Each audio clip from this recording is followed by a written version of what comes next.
Is the new 14-inch M2 Pro MacBook Pro worth the money? Well, it's been over a week since Apple released these machines, and we have done a ton of testing. And while most reviewers say that this is just a minor spec bump, there are actually a ton of differences. So should you buy this one over a discounted M1 Pro that you can get as low as $1,450 renewed or $1,600 on sale? Links in the description, by the way. Or who should spend the extra money on this new model? Well, jumping right in, they look almost identical. The only difference is that the space gray one now comes with a color matched cable. The screens are gorgeous on both, and HDR content looks amazing. These are great for photo or video editing.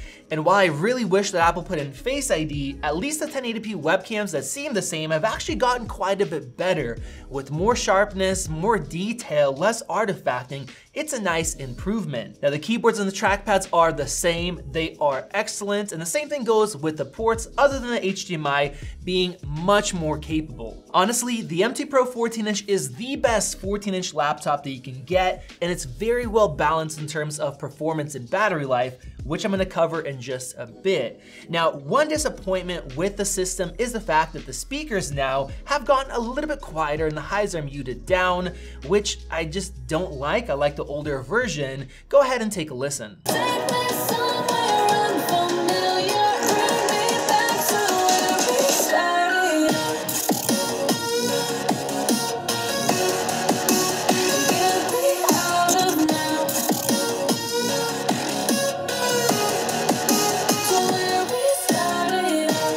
Now the last downsides I have to mention before getting into the positives are the SSDs. We still have 512 gigabytes as the base model, but they have gotten a lot slower. Now we made a full dedicated video about this, and in that video we showed off that the read speeds are almost half as slow. Now that is because Apple has decreased the amount of chips that they are using, which helps them out, but it slows the system down. If you're transferring large files, it's definitely slower. Now, thankfully, if you're upgrading a 1 terabyte of storage, this problem goes away, but most people buying a 14-inch are gonna wanna buy the base model. So will this make a real world difference?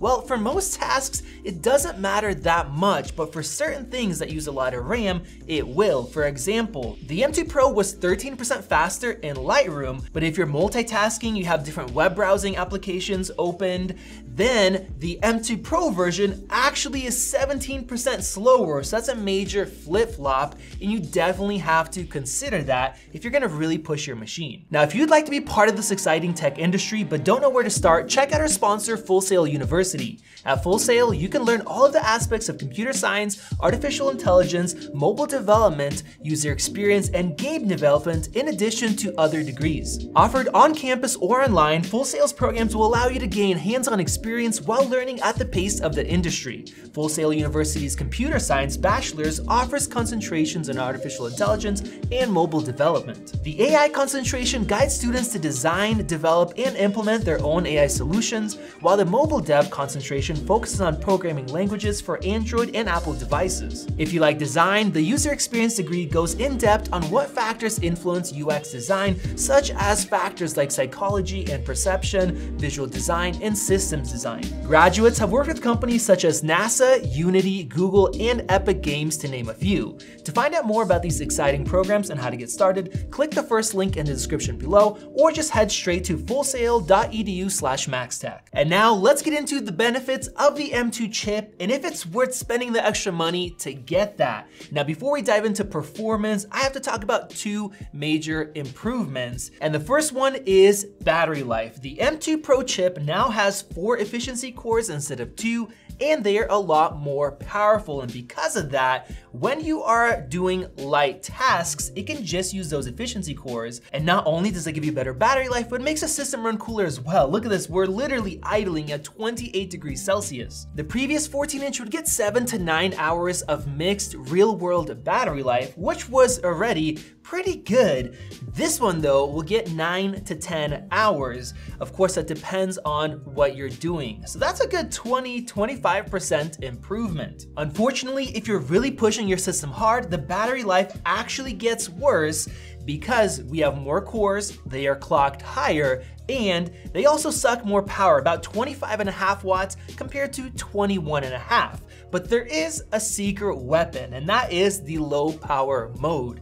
Now, I was very curious about this, and I ran some tests, and unfortunately, the M2 Pro doesn't mainly use its efficiency cores when you put it into low power mode like the M2 MacBook Air does. But what I did found was very interesting. Pushing the systems in Cinebench, our performance difference was about 20% in favor of the new one, but the power usage was exactly the same at about 12.5 watts, meaning that this system is 20% more efficient. But what was even crazier is that you can keep this new one in low power mode and the performance is basically the same as the M1 Pro model using its full performance mode. And it does that using 75% less power.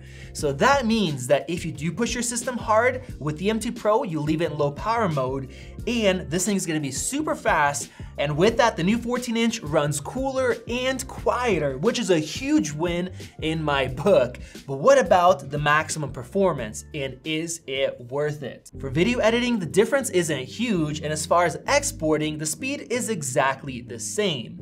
Now, for photo editing, we do have some nice increases, somewhere between 20 to 40% faster. So if you do a lot of that, it is a great improvement. For gaming, we're about 25% faster, which is okay. And for web browsing and web-based applications, about 15% faster. It's not that big of a difference, but the major difference is for those that do 3D rendering. The difference is surprising, and in some cases, it is almost twice as fast. And that's because Apple improved a lot of the buffers and memory in the chip, and it is a great improvement. So if you do that, it is absolutely worth it. But I think for most people, if we step back and think logically, well, you know, even the M1 Pro is fast enough. And if you can get it discounted for a really great price, especially refurbished, I would probably go that route unless you need the much better Wi-Fi speeds, or unless you need a system that is super cool, super quiet, and that gets better battery life. So personally, I would spend the extra money, but if you're on a budget, I think the older one is gonna be your best bet. Check out the YouTube shopping feature down below. Check out the full comparison right there if you guys wanna see a much more detailed take with a lot of performance. Click that circle above to subscribe, and I will see you in the next video.